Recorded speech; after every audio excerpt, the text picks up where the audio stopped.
আসসালামু আলাইকুম। আমি একজন মরিচ চাষ প্রবাসী। আধুনিক পদ্ধতিতে টমেটো চাষ। এই যে আমার হাতে টমেটো দেখতে পাচ্ছেন না? এটা হলো এক প্রকার চেরি টমেটো বলি। এটা শুধু সালাতের জন্য। এটা কোনো তরকারি বা মসলা হিসেবে ব্যবহার হয় না। এটা শুধু সালাদ হিসেবে ব্যবহার হয়। মাশাআল্লাহ, দেখুন যে কি পরিমাপ টমেটো গুলো ধরছে। আর মজার বিষয়টা হলো যে টমেটো গুলো পাকছে, দেখুন মাশাআল্লাহ। এত সুন্দর লাল হইছে। আর একটা করে ঝোপায় সিরিয়াল হয়ে।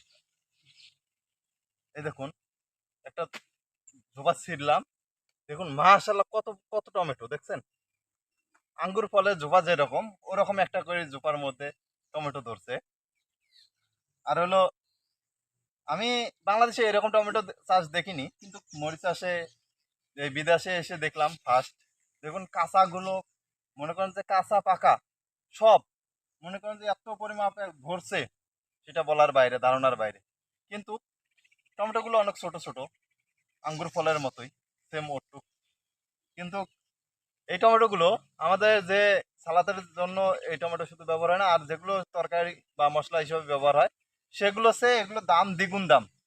কিন্তু ওগুলো দেখা যায় সব কিছুতে ব্যবহার করা যায়, ওগুলো দিয়ে সালাদও খাওয়া যায়। বাট এটা কিন্তু তরকারি ব্যবহার করা যায় না, এটা মিষ্টি মিষ্টি, তরকারি খেতে পারবে না, মিষ্টি লাগবে। আর অথচ এইটার দাম হলো দ্বিগুণ। এটা মরিচ চাষে চলতে আছে বর্তমানে 500 কয় টাকা জানি কেজি। আর হলো, আর ওটা ওটা বর্তমান তো 100 না 150 টাকা জানি কেজি, যেটা বড় বড় সাইজ আমাদের বাংলাদেশে যেটা পাওয়া যায় সেটা। মার্শাল্লাহ, দেখুন কি রকম টমেটো ভরছে, দেখে মনটা জুড়ে যায় যে এত পরিমাণ টমেটো। যারা যারা আমার ইউটিউব চ্যানেল এবং ফেসবুক পেজ থেকে দেখতেছেন, তারা সবাই অবশ্যই লাইক কমেন্ট শেয়ার এবং চ্যানেলটি সাবস্ক্রাইব করে পাশে থাকবেন এরকম নতুন নতুন ভিডিও পেতে।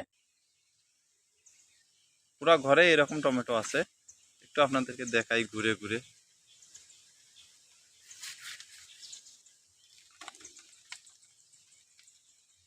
দেখুন, একটা করে ঝোপাতে অনেক পরিমাপ টমেটো। এদিকে দেখুন, লাল টুকটুক করে এমন সুন্দর টমেটো। আর গাছগুলো কিন্তু বিশাল বড় বড়। এই গাছগুলো ভালো করে লক্ষ্য করেন, নিচে যে পড়ে পড়ে রয়েছে কত বড় লম্বা। আসলে বাস্তবে না দেখলে আপনারা বিশ্বাস করবেন না, গাছগুলো যেভাবে শুয়ে শুয়ে গেছে দেখেন কিরকম দেখা যাচ্ছে। এই গাছগুলো নাও যদি লম্বা হয়ে থাকে 25 থেকে 30 হাত হয়েছে। কারণ এই গাছগুলোর বয়স কত মাস আপনারা জানেন? ফেব্রুয়ারিতে লাগাইছি, এখান কি চলে প্রায় 8 মাস। মাশাল্লাহ, যতই বড় হচ্ছে অতই সুন্দর ফলন আসছে। সবাই ভালো থাকবেন, সুস্থ থাকবেন, আল্লাহ হাফেজ।